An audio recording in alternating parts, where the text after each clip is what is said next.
It's the Open Bedroom Door Show.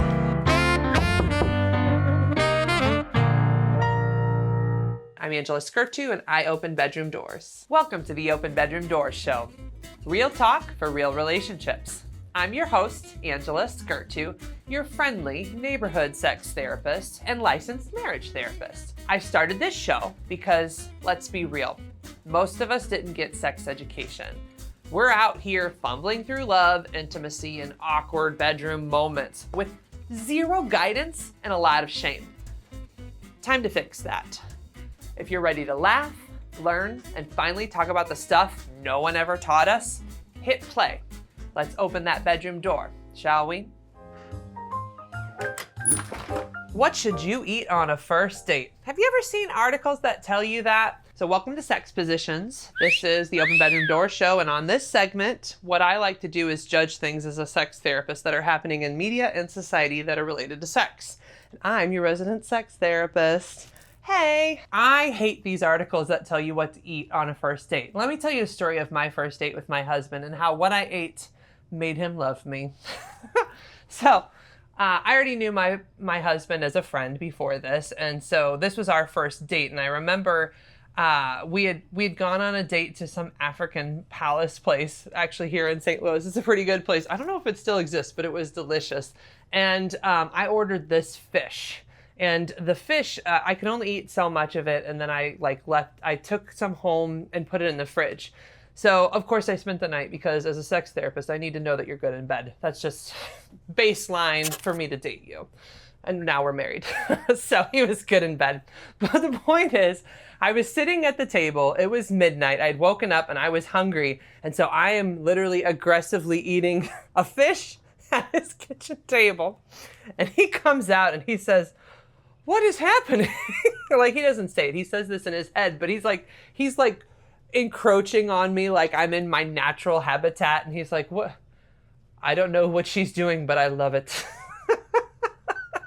He tells this story again and again, and I love this story because what I want to highlight here is these things that people say, like, don't eat this, do eat that. It's bullshit. Eat whatever you want. If you have a person who you're dating judge you for what you eat, if it's messy, do you even want to be with that person? Like, honestly, do you want to be with somebody who's like, "Oh, you ate spaghetti.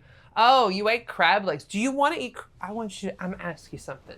Do you want to eat crab legs in your future? Then frickin' eat crab legs now. Because you don't want to pick a partner who's going to judge you for eating crab legs. If you end up losing a date for crab legs, that person wasn't worth keeping. So that's all I have to say. F all those articles that tell you what to eat. You eat what you want, you be yourself, and you'll find the man of your dreams or the partner of your dreams, because it doesn't have to be a man. If you want a bed, guess what? We are filming our sex positions here at Mattress Dogs. This is a mattress furniture store, and I am thankful for Mattress Dogs for letting me do my sex positions event in bed. Use promo code SEXYTIME, and you can get your next bed here tax-free. We're always looking for sponsors. So if you would like to become a sponsor for the show or for the sex position segment, please go to openbedroomdoors.com and check out our sponsorship page. And we will, if you become one of our sponsors, we'll even let you pick the position. I have two very awesome guests today. One is Shane Michael and your colleague, Jade. We're just gonna call you Jade. So Shane Michael is the founder and lead photographer of River Rose, a boudoir photography studio built on something much deeper than photos. What are some of the questions that you guys ask them as they're figuring out and trying to find out, you know, like what they're looking for? Like how does it work? How does it start? Yeah. Usually it starts with, I've been a member in your group for years now and just now finally decided it's my moment. But I always they hide in the sidelines. They hide in the sidelines. Like, I see other women are doing this. This is a thing. You know, and it takes the testimonials of those other women to really, you know, be able to relate. Okay. You know, at the end of the day, I'm still biased, you know, where you just want to sell boudoir photos. I mean, yes, that is the side of our business. You just want to see women naked. I bet there's a little bit of that too. I am so desensitized, you have no idea. No, but I was thinking, you know, I could imagine some people, you know, like it's another side thing, but like I'm sure you have to deal with that a little bit of like with as a man in this husbands and world. with husbands and you know, people that don't have the education. I mean, if you ask certain men, they're like, oh, he must just get laid all the time. I've got 4 kids, been married for 20 years. I can't afford none of that dumb shit. You don't have time to make that many women happy. But the desensitizing is a real thing too. I mean, even though the way that we do things, so one of the questions that we always ask is, where is your modesty? You know, are you one, like, I'm not trying to show any more than ankles? Are you like trying to open up a OF and just don't give a shit? Like, where does your modesty really lie? Then based on that, we make some decisions. But even during the session, you know, we shoot implied. You know, I don't shoot explicit. I like to leave things to the imagination. I want to be able to see people try to look behind the image to catch a glimpse of something that they can't. But I will explain to her what pose I am looking for, which way I want things covered, and how I want it done. And I will either turn around or I will walk out of the room. Let her do what's been asked of her, and then she will bring me back in. I will get the shots. I will step back out. We move on to the next pose. What's the experience like when he's doing that, like from the women? I mean, most of them are very accepting of it because they will come in, and I will go to the extent of showing them the poses. I'm not going to ask you to do anything I can't do myself. Mm-hmm.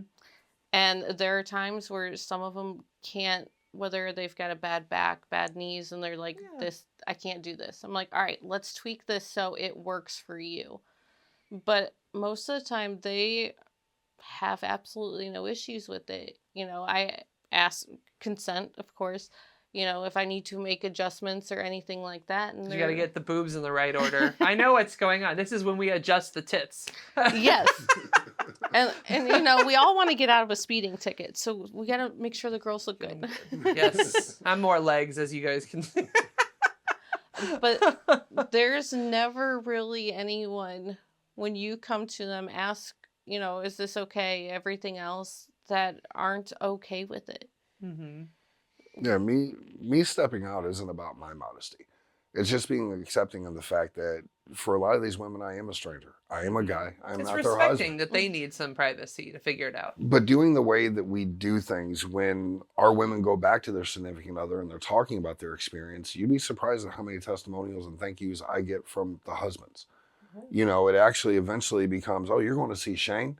Mm-hmm. Ask him if he'll do this, this, and this. Like, I want this angle. They're looking at it at home together, I'm sure. But there's a lot of husbands that really do get super excited when their wives say, you know, I'm heading out to River Rose today. And that, I mean, that means everything to what we do. Mm-hmm. Now, granted, we still have some men that just, they're a little bit Neanderthal and don't quite get it, but decisions have to be made on a personal level from that point. I could actually add some guidance here. I've had a few, so I'm the couples therapist. It's my job to help them get along with each other, right? And I've learned that a boudoir shoot is still a little bit of like a fringy thing, right? So like a lot of the people who, well, I don't want to make a judgment. Like you probably see people of a variety of different relationship styles, but I'm going to talk specifically about monogamous relationship styles in this context, right? So in monogamous worlds, the boudoir shoot is just a little on that fringe of like, all right, we're doing something, but like we're still monogamous, but there's a guy there. So what is it like? There's a way that people like, is this okay? Is this not okay? Like there's an anxiety. Like that's really what I'm creating there.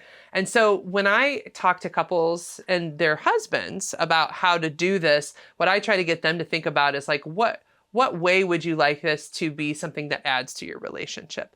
Because where I've seen the hijinks, right? So one time it was actually a personal friend who she'd gotten this boudoir photo and she posted some of her photos on Facebook first.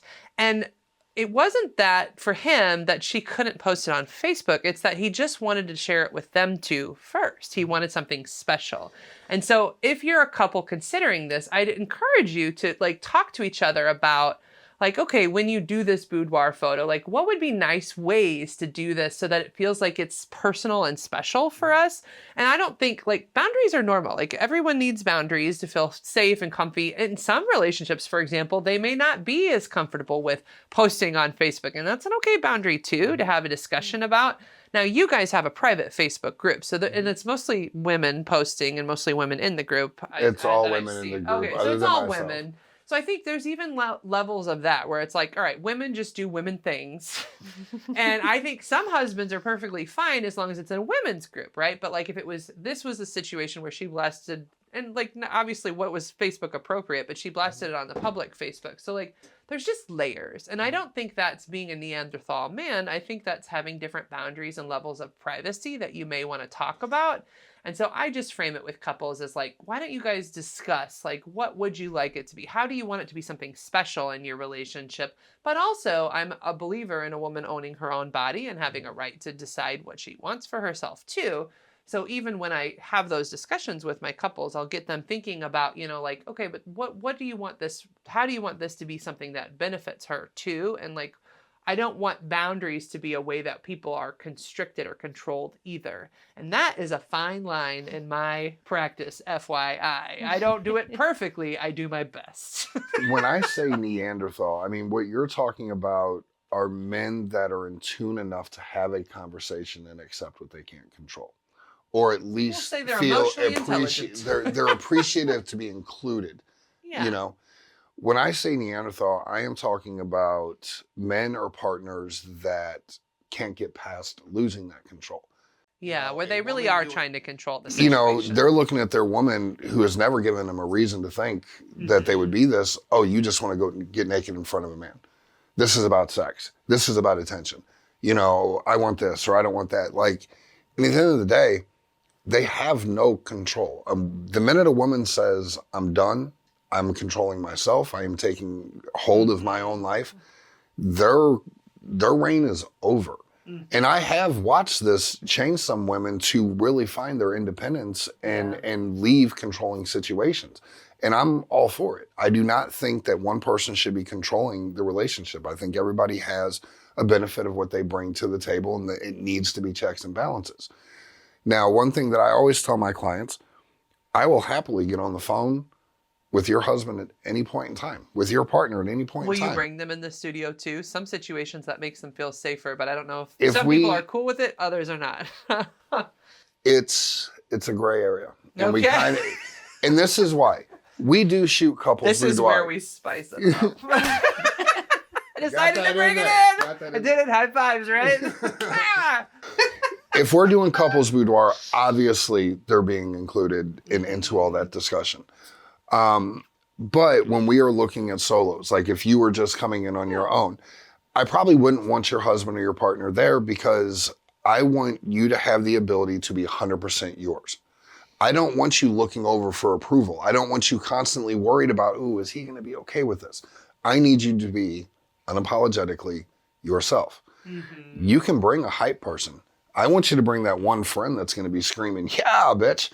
Like, you know, like that's the energy that we want to bring. You want your cheerleaders, and I need you to feel safe. I want you to feel safe, and we will accommodate whatever we can to make sure that that environment is completely at peace for you. And there has been situations where we've had conversations with husbands. I like the vibe from them, and I'm like, you know, absolutely come with her and attend on this. So you're really vetting them. Like if they're cheerleaders, then you're like, yeah, of course, come. But like if you can see that they're in that controlling space, then there's a little bit of interference you're playing. Exactly. Gosh, there's so many couple dynamics like this. So yes, to your point, I really want to help people have emotionally intelligent conversations where they're setting boundaries and like being comfortable with an experience like this. Because boudoir is still a fringy thing for most monogamous couples, right?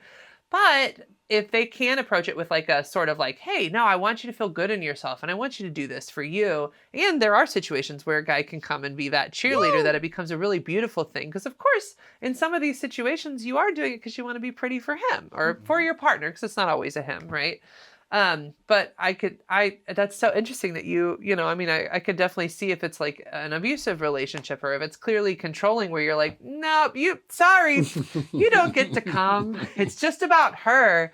But like, that's gotta be challenging too. I mean, what do you notice? Like does the partner fight a little bit or get pissy? Do they end up not getting the picture? You know, like what happens? You have to know people. You can't do what we do and not know how to read people. You know, with me being an empath, it really allows me to dive into emotions and I follow my gut on situations.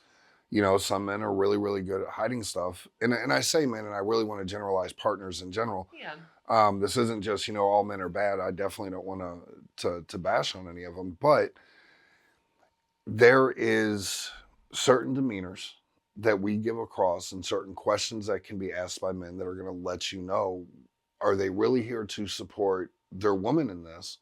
Or are they really just here to make sure that they've got to micromanage on the situation? Yeah. And if you really want a powerful woman, let her be. Let her find her own. Let her go through this experience. Now, I say this and we talk about the good. Not all photographers do what we do. There is a great number of that are very experienced in what they do. And there are others that are just in it for the money.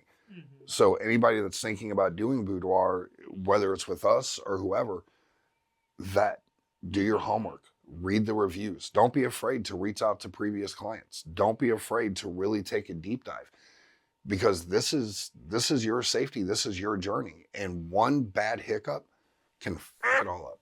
Yeah, I can definitely see that. And, you know, if you are in one of those relationships, this is the hard thing. So like, there are people who are across the spectrum. Some people have higher emotional intelligence, some people who are learning. I work with a lot of people who are learning. That's my job. So I guess I want to speak a little bit to the micromanaging piece. Micromanaging comes from anxiety. Really, it's like when you have anxiety, you either over control or you avoid. Those are the two oscillations that people do when they're anxious. And so when I'm working with a client who's any gendered person who's like micromanaging, I look for the anxiety. And when couples can have good conversations about like, here's what I'm worried about, but this is what this is really about, like what we're doing, we're like opening the bedroom door essentially to like, or the boudoir door, right? of like, no, like this is about women's empowerment and feeling good in your skin and just feeling confident. Like, then that can calm some of the nerves of like, is this just you getting a picture from a guy, or is this you trying to leave me? Or you're just getting these pictures that like, there's anxiety that exists that people don't even know that they have. And so I really, when I work with people who have that, my first thought is like, okay, let's address the anxiety. And what you'll find is when you reassure and like they have these good conversations around it, that actually the anxiety was a little bit unfounded, but it's because you don't know what's going on. And so being able to hear you two talk about like what this process is like and what women are getting out of it, I think would really help a lot of people to like soothe that anxiety. We've definitely got it down to a science. And I mean, we always open it up to be able to speak with the partners as well, because it is much about them. It's one thing coming as a single woman trying to discover yourself and all that. Like, we have a whole different approach when it comes to that. But when it comes to women that naturally say, oh, you know, my husband's getting ready to turn 50. I think this would be a great gift. Okay. Have you guys ever had a conversation about you doing this before? Yeah, the surprise boudoir session can cause some harm. What was his reaction? I mean, at the end of this, do I need to pretend to be gay? Like, what do we need to do here to open up this communication? Well, I really want to leave it be a surprise. Okay, not a problem at all. Oh, he's extremely supportive of this. Like, cool. We're going to carry on to this conversation. Now, we can say it's for him, but 80% of this process is still for you. Yeah. Whether you realize it or not, you come in doing it as a gift for your man. That's great. I support you completely. And he is going to really appreciate it. But this is still 80% at least for you. Yeah. Now, I will say that we do have an ongoing joke in our group that if you get laid at least 3 times as a result of our shoot, we automatically get Christmas cookies at the end of the year. And we get a lot of cookies. Well, so you've heard it from them. If you want to get laid, boudoir. Yeah. Well, we're towards the end of the episode, so I always like to give you guys a chance to give like a little bit of, and I'll let you both do one, right? So like, what's a little bit of advice you'd give to the listeners? I'd probably say take the shot. If you're thinking about doing anything, why not try it? I like it. For me, I'd say there's enough to be afraid of out there. This shouldn't be one of them. You know, and everything else that you've dealt with, being a mother, being a wife, being a spouse, and being a survivor, this is going to be the simplest thing that you've done, even though it feels like it could be the most intimidating. But we all know, I mean, change can be scary. Doesn't necessarily mean that it's bad. And where can they find you? River Rose Boudoir by Shane Michael on Facebook or through Shane Michael Studios. Want to spice up your sex life? Then be sure to pick up a copy of my new book, From No to Yes Sex. Tired of routine sex? Feeling more like roommates than lovers? Wondering where the passion went or if it was ever really there? You're not alone. And guess what? You don't have to settle for a sex life that's just meh. Better sex doesn't start in the bedroom. It starts in your head. And from no to yes sex, I'll help you break free from shame, outdated beliefs, and unspoken frustrations that have been keeping you stuck. When you change the way you think about sex, you change the way you show up for sex. And that's where the magic happens. This book will help you understand why you're not getting the sex you crave, rewire negative thoughts about sex, your body, and desire, and finally, learn how to communicate what you actually want in bed. You'll stop treating sex like an obligation and start wanting it again. No shame, no fluff, just straight talk and strategies, and a whole lot of yes moments. Yeah! This is the first book in my Open Bedroom Doors book series, where we strip away the awkwardness and build a foundation for lasting passion. Whether you're in a long-term relationship that's lost its fire or just tired of going through the emotions, this book is your invitation to transform your love life one thought at a time. Don't wait, order now. That's too spicy. Well, guys, on the Open Bedroom Doors show, we often have content that's a little too spicy for your typical social media platforms. So for those of you who are like, I love everything Angela Skurtu and I want to know all the spicy details, we actually have a space where we put the uncut shows, and it is at patreon.com/openbedroomdoors. So you can subscribe to that channel and get all the behind the scenes, all that spicy stuff that I wasn't able to put in the show. That's too spicy. So I hope you can join me at patreon.com/openbedroomdoors. Keep in mind, that is how you support me. So it is a subscription channel where you have to pay to subscribe, but you are becoming a supporter of me and putting out this awesome content as a result. So please join me for those spicy, spicy things. I'm Angela Skurtu, and on every show, I answer one of your sex questions. Joining me as always are my BDSM bears, Barry Bonds and Consent Cub. If you would like to have your questions answered on the show, please submit a question in the comments below, or you can submit a contact form at my website, openbedroomdoors.com. Today's question is actually from a female asking, why can't I orgasm during sex? And it's so interesting. For women, it can be very different. So I do have my vulva puppet close by. If you want to get one of these, it's vulvapuppet.com. And I will say that one of the challenges is women aren't getting clitoral stimulation. So I want you to see this. Actually, I'm going to put my BDSM bears down so you can really see what's going on. Clitoral stimulation is right here under the hood of this vulva puppet, but this is representing an actual vulva. And if you are having penetrative sex and expecting to get an orgasm that way, you're probably not going to get one that way. Some women can when they're younger. Some women can. There's actually a rule of thumb. So if your clitoris is within a thumb's length of the opening of the vagina or less, then sometimes because his penetration does hit your clitoris better, then you may get orgasms during penetration, but that's only like 20% of women or less that have that little variation.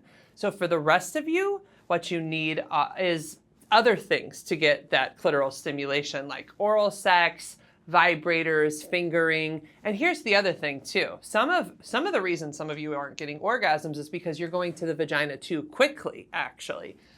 If when you have sex, you only like kiss or touch for like a minute and then he's going straight to your vagina, guess what? That's too quick. That's not comfortable. If you take your time, kiss more, do more full body massage and stimulating, really slow down the sexual process, get your mind in the game, start looking at and listening to your body in terms of how long it even takes you to get into that mindset. Some women take an hour or two to even get mentally in the mindset to be potentially interested in sex or intimacy. So if you guys are going straight from having kids and doing the kid stuff to, all right, let's get in here and let's do the sex thing, it just may not be good for your mind-body connection to get to an orgasm that quickly. And I really want you to honor your body for how it works naturally. So it might look like having a different conversation with your partner about what you need to actually enjoy sex. Well, that's a wrap on this episode of the Open Bedroom Doors Show. Real talk for real relationships. If you laughed, learned, or blushed a little, you're welcome. Don't forget to like, subscribe, and share with a friend who needs a little more real talk in their life. Got a burning question about sex, love, or relationships? Check out openbedroomdoors.com and submit a contact form. Your question might just be featured in a future Happy Ending segment. Until next time, keep it honest, keep it sexy, and most of all, keep those bedroom doors open. Good night and have a sexy tomorrow.